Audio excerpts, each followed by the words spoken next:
இன்றைய முக்கிய செய்திகள். வங்கதேச இடைக்கால அரசின் தலைவராக முகமது யூனுஸ் நியமனம். ஷேக் ஹசீனா ஆதரவு அதிகாரிகளை களையெடுக்கும் ராணுவம். வயநாடு நிலச்சரிவை பேரிடராக அறிவித்து கூடுதல் நிதி ஒதுக்க வேண்டும். மத்திய அரசுக்கு ராகுல் காந்தி வலியுறுத்தல். தமிழ்நாட்டில் 4 நாட்களுக்கு காற்றுடன் கனமழை பெய்ய வாய்ப்பு. சென்னையில் மழை தொடரும் என வானிலை மையம் அறிவிப்பு.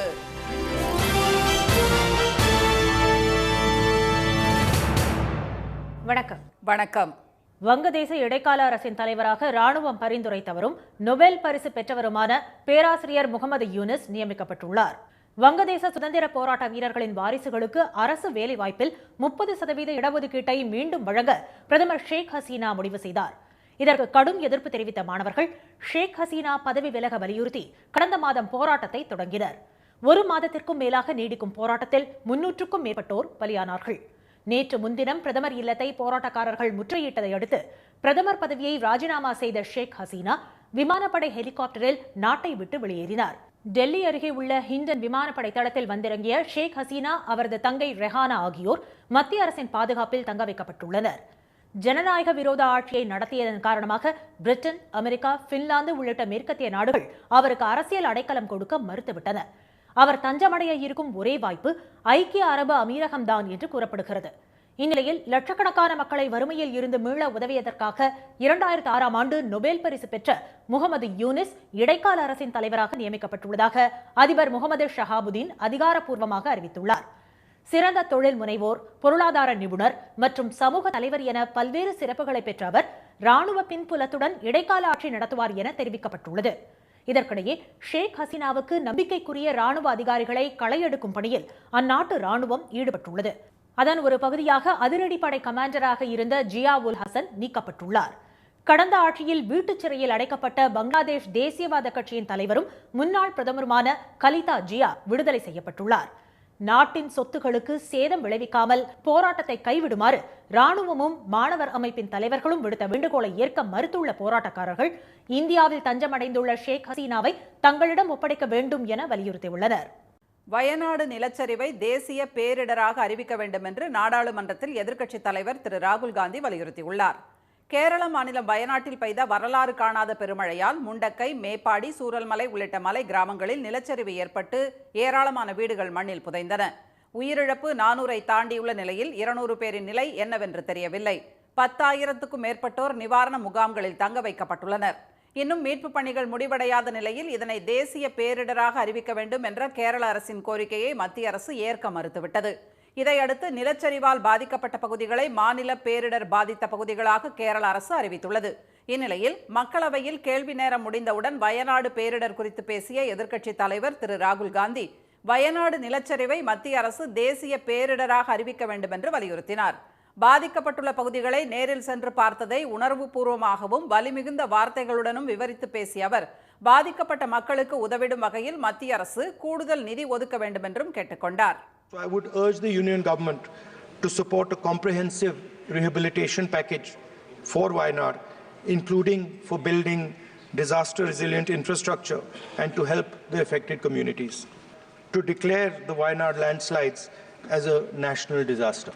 இதனிடையே வயநாடு நிலச்சரிவில் மீட்பு பணி தொடரும் நிலையில் 8வது நாளான நேற்று மேப்பாடியிலிருந்து உடல்கள் ஏதும் கிடைக்கவில்லை என்று மீட்புக் குழு தெரிவித்துள்ளது. எனினும் மீட்பு பணிகள் இன்றும் தொடர்ந்தன. இந்நிலையில் கடும் நிலச்சரிவால் பாதிக்கப்பட்டுள்ள வயநாடு பகுதியில் 6 மாதங்களுக்கு மின்சார கட்டணம் ரத்து செய்யப்பட்டுள்ளதாக கேரள மின்துறை அமைச்சர் திரு கிருஷ்ணன்குட்டி அறிவித்துள்ளார். இதனை செய்தியாளர்களிடம் தெரிவித்த அவர் நிலச்சரிவால் ஏற்பட்ட பாதிப்புகளை மதிப்பீடு செய்யும் பணி தொடங்கியுள்ளதாக தெரிவித்துள்ளார். தமிழ்நாட்டில் அடுத்த 4 நாட்களுக்கு மணிக்கு 40 கிலோமீட்டர் வேகத்தில் பலத்த காற்றுடன் மழை பெய்ய வாய்ப்பு இருப்பதாக சென்னை வானிலை மையம் அறிவித்துள்ளது. தென்மேற்கு பருவமழை தொடங்கியதில் இருந்து மேற்கு தொடர்ச்சி மலைப்பகுதிகளிலும் கடந்த சில நாட்களாக சென்னை உள்ளிட்ட வட மாவட்டங்கள் மற்றும் டெல்டா பகுதிகளிலும் விட்டு விட்டு மழை பெய்து வருகிறது. இன்றும் பல பகுதிகளில் வானம் மேகமூட்டத்துடன் காணப்படுகிறது. இந்நிலையில் தமிழக மாவட்டங்களின் மேல் வளிமண்டல கீழடுக்கு சுழற்சி நிலவுவதாக சென்னை வானிலை மையம் தெரிவித்துள்ளது. மேற்கு திசை காற்றின் வேக மாறுபாடு காரணமாக அடுத்த 3 நாட்களுக்கு தமிழ்நாட்டின் சில இடங்களில் இடி, மின்னல், காற்றுடன் மிதமான மழை பெய்ய வாய்ப்புள்ளதாக அறிவிக்கப்பட்டுள்ளது. அதே சமயம் வரும் 11 மற்றும் 12ஆம் தேதிகளில் தமிழ்நாட்டின் பல இடங்களில் மிதமான மழை பெய்ய வாய்ப்பு இருப்பதாக வானிலை மையம் தெரிவித்துள்ளது. சென்னையை பொறுத்தவரை ஒரு வாரமாக மாலை நேரங்களில் விட்டு விட்டு மிதமான மழை பெய்து வரும் நிலையில் நாளையும் மிதமான மழை பெய்ய வாய்ப்புள்ளதாக அறிவிக்கப்பட்டுள்ளது. வங்கக்கடல் மற்றும் அரபிக்கடல் பகுதிகளில் மணிக்கு 55 கிலோமீட்டர் வேகத்தில் பலத்த காற்று வீசக்கூடும் என்பதால் மீனவர்கள் வரும் 11ஆம் தேதி வரை அந்த பகுதிகளுக்கு செல்ல வேண்டாம் என அறிவுறுத்தப்பட்டுள்ளனர். இலங்கை அதிபர் தேர்தல் வேட்பாளராக முன்னாள் பிரதமர் மஹிந்த ராஜபக்சேவின் மகன் நமல் ராஜபக்சே போட்டியிடுகிறார். 2019ஆம் ஆண்டு இலங்கையில் நடந்த அதிபர் தேர்தலில் மஹிந்த ராஜபக்சே தலைமையிலான ஸ்ரீலங்கா பொதுஜன பெரமுனா கட்சியின் வேட்பாளராக அவரது சகோதரர் கோத்தபய ராஜபக்சே போட்டியிட்ட அதிபரானார். அடுத்து 2020ஆம் ஆண்டு நடந்த நாடாளுமன்ற தேர்தலில் மொத்தமுள்ள 225 இடங்களில் 2 பங்கு வாக்குகளை மஹிந்த ராஜபக்சேவின் கட்சி பெற்றதை தொடர்ந்து அவர் பிரதமராக பதவியேற்றார். ஆனால் கடுமையான பொருளாதார நெருக்கடியால் இலங்கையில் வெடித்த மக்கள் கிளர்ச்சியால் இருவரும் பதவியிலிருந்து வெளியேறும் நிலை ஏற்பட்டது. இதையடுத்து இடைக்கால அதிபராக தேர்வு செய்யப்பட்ட ரணில் விக்ரமசிங்கே ஆட்சி நடத்தி வந்த நிலையில் அவரது பதவிக்காலம் முடிவடைய உள்ளது. எனவே புதிய அதிபரை தேர்வு செய்வதற்காக செப்டம்பர் 21ஆம் தேதி தேர்தல் நடைபெறும் என இலங்கை தேர்தல் ஆணைக்குழு அறிவித்துள்ளது. இந்நிலையில் அதிபர் வேட்பாளராக மஹிந்த ராஜபக்சேவின் மகன் நமல் ராஜபக்சே வேட்பாளராக போட்டியிடுவார் என்று அதிகாரப்பூர்வமாக அறிவிக்கப்பட்டுள்ளது. இதையடுத்து கொழும்புவில் உள்ள கட்சி அலுவலகத்தில் நடந்த பௌத்த மத விழாவில் மஹிந்த ராஜபக்சே, அவரது மகன் நமல் உள்ளிட்டோர் கலந்து கொண்டனர். அப்போது மஹிந்தவிடம் ஆசி பெற்ற நமல் தாம் சவாலை சந்திக்க தயாராக இருப்பதாக கூறினார். இலங்கை அதிபர் தேர்தலில் ரணில் விக்ரமசிங்கே மீண்டும் போட்டியிடப் போவதாக அறிவித்துள்ளார்.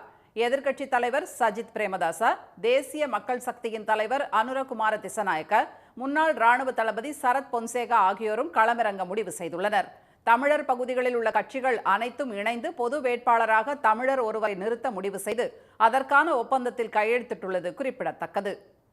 கலைஞரின் 6வது ஆண்டு நினைவு தினத்தை முன்னிட்டு சென்னையில் முதலமைச்சர் திரு மு.க. ஸ்டாலின் தலைமையில் இன்று அமைதி பேரணி நடைபெற்றது. ஓமந்தூரார் வளாகத்தில் உள்ள கலைஞரின் சிலைக்கு அருகே வைக்கப்பட்டிருந்த அவரது உருவப்படத்திற்கு மலர் தூவி மரியாதை செலுத்திய திரு ஸ்டாலின் அங்கிருந்து ஆயிரக்கணக்கானோருடன் மெரினா கடற்கரைக்கு ஊர்வலமாக சென்றார். அங்குள்ள அண்ணா நினைவிடத்திலும் அதனைத் தொடர்ந்து கலைஞரின் நினைவிடத்திலும் மலர் வளையம் வைத்தும் மலர் தூவியும் திரு ஸ்டாலின் மரியாதை செலுத்தினார்.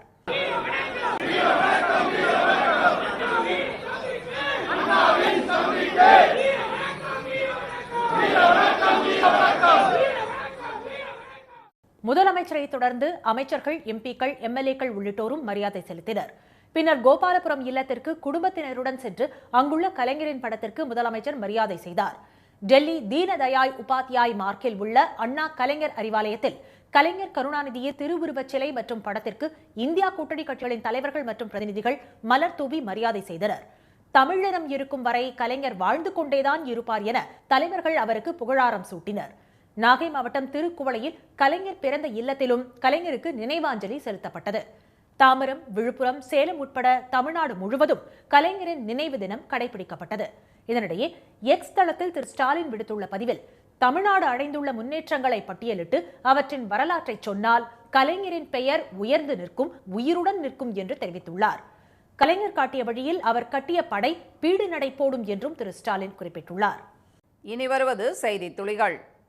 கடந்த ஆண்டில் இந்தியாவிலேயே 70 இதய மாற்று அறுவை சிகிச்சை செய்து தமிழ்நாடு முதலிடம் பிடித்துள்ளது. இரண்டாவதாக கர்நாடகாவில் 35, மூன்றாவதாக மகாராஷ்டிராவில் 33 இதய மாற்று அறுவை சிகிச்சைகள் நடைபெற்றுள்ளதாக மத்திய சுகாதார அமைச்சகத்தின் அறிக்கையில் தெரிவிக்கப்பட்டுள்ளது. நாளை மறுநாள் நடைபெற இருந்த அதிமுக மாவட்ட செயலாளர்கள் கூட்டம் ஒத்திவைக்கப்பட்டுள்ளது. கூட்டம் ஒத்திவைக்கப்பட்ட நிலையில் கட்சியின் அவசர செயற்குழு கூட்டம் 16ஆம் தேதி நடைபெறும் என அக்கட்சியின் பொதுச் செயலாளர் எடப்பாடி திரு பழனிசாமி அறிவித்துள்ளார். மேட்டூர் அணையின் 16 கண் மதகுகள் வழியாக உபரி நீர் வெளியேற்றப்படுவது நிறுத்தப்பட்டுள்ளது. அணைக்கு வரும் நீரின் அளவு 10,000 கன அடியாக குறைந்ததை அடுத்து இந்த நடவடிக்கை எடுக்கப்பட்டுள்ளது. எனினும் டெல்டா பாசனத்திற்காக நீர்மின் நிலையங்கள் வழியாக 10,000 கன அடி நீர் வெளியேற்றப்பட்டு வருகிறது. மேட்டுப்பாளையம் உதகை இடையே மண் சரிவால் 6 நாட்களாக தடைப்பட்ட மலை ரயில் மீண்டும் இயக்கப்படுவதால் சுற்றுலா பயணிகள் மகிழ்ச்சி அடைந்துள்ளனர். 100 ஆண்டு பழமை வாய்ந்த பாரம்பரியமிக்க இம்மலை ரயிலில் பயணித்தபடி நீலகிரி மலையின் இயற்கை அழகை கண்டு ரசிக்க உள்நாடு மட்டுமின்றி பல்வேறு வெளிநாடுகளில் இருந்தும் சுற்றுலா பயணிகள் வருவது வழக்கம். பாரிஸ் ஒலிம்பிக்கில் 2 பதக்கங்களை வென்று தாயகம் திரும்பிய மனு பாக்கருக்கு டெல்லி விமான நிலையத்தில் சிறப்பான வரவேற்பு அளிக்கப்பட்டது. துப்பாக்கி சுடுதல் பிரிவில் 2 வெண்கல பதக்கங்களை வென்ற அவர் ரசிகர்களின் அன்பை பெற்றதில் மிகவும் மகிழ்ச்சி அடைவதாக தெரிவித்துள்ளார். புதுச்சேரி துணைநிலை ஆளுநராக நியமிக்கப்பட்டுள்ள ஓய்வு பெற்ற IAS அதிகாரி கைலாஷ்நாதன் இன்று பொறுப்பேற்றுக் கொண்டார். ஆளுநர் மாளிகையில் நடந்த விழாவில் சென்னை உயர்நீதிமன்ற பொறுப்பு தலைமை நீதிபதி திரு கிருஷ்ணகுமார் அவருக்கு பதவி பிரமாணமும் ரகசிய காப்பு பிரமாணமும் செய்து வைத்தார். பதவியேற்பு விழாவில் புதுச்சேரி முதலமைச்சர் திரு ரங்கசாமி, சட்டப்பேரவைத் தலைவர் திரு செல்வம், அமைச்சர்கள், எதிர்க்கட்சித் தலைவர்கள் திரு சிவா, முன்னாள் முதல்வர் திரு நாராயணசாமி உள்ளிட்டோர் கலந்து கொண்டனர். ஒசூர் அருகே சாலையில் சுற்றித் திரிந்த ஒற்றை யானையால் வாகன ஓட்டிகள் அச்சமடைந்தனர். அஞ்செட்டி அருகே கேரட்டி செல்லும் சாலையில் ஒற்றை யானை நடமாடுவது குறித்த தகவல் அறிந்த வனத்துறையினர் அங்கே விரைந்து சென்று அதை விரட்டும் பணியில் ஈடுபட்டனர். பொதுமக்கள் யாரும் ஒற்றை யானையின் அருகே சென்று புகைப்படம் எடுக்க முயற்சிக்க கூடாது என வனத்துறையினர் எச்சரிக்கை விடுத்துள்ளனர். முருகன் திருத்தலங்களுக்கு 60 வயதுக்கு மேற்பட்டோரை அழைத்துச் செல்லும் 4வது ஆன்மீக பயணம் கும்பகோணம் அருகே சுவாமி மலையில் இருந்து இன்று தொடங்கியது. 3 நாட்களில் முருக கடவுளின் அறுபடை வீடு கோவில்கள் அனைத்தையும் தரிசனம் செய்யும் இப்பயணத்தில் 260 முதியவர்கள் 6 பேருந்துகளில் அழைத்துச் செல்லப்படுகின்றனர். இலவச பயணத்துடன் அவர்களுக்கு தங்குமிடம் மற்றும் உணவும் இலவசமாக வழங்கப்படுகிறது. மதுரையில் டைடல் பூங்கா கட்டுமான பணிகளை மேற்கொள்ள தமிழ்நாடு அரசு டெண்டர் கோரியுள்ளது.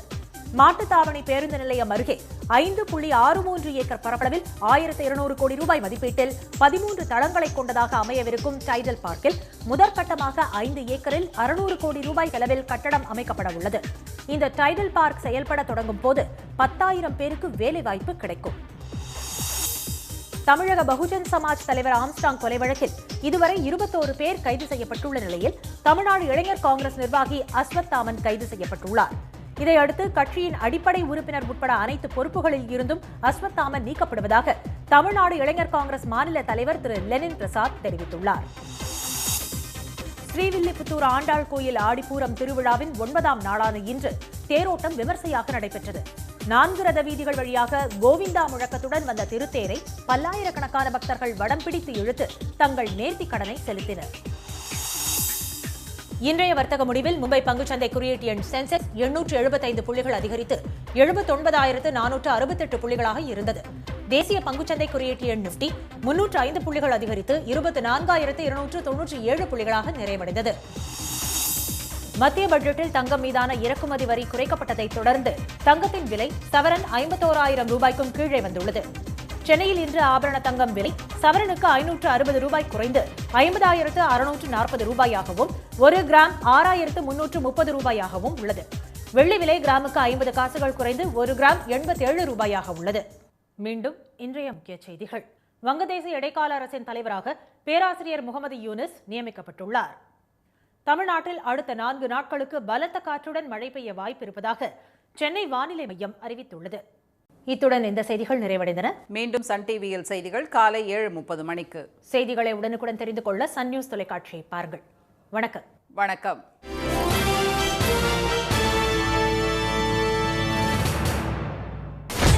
சன் நியூஸ் வாட்ஸ்அப் சேனலை ஃபாலோ செய்யுங்கள்.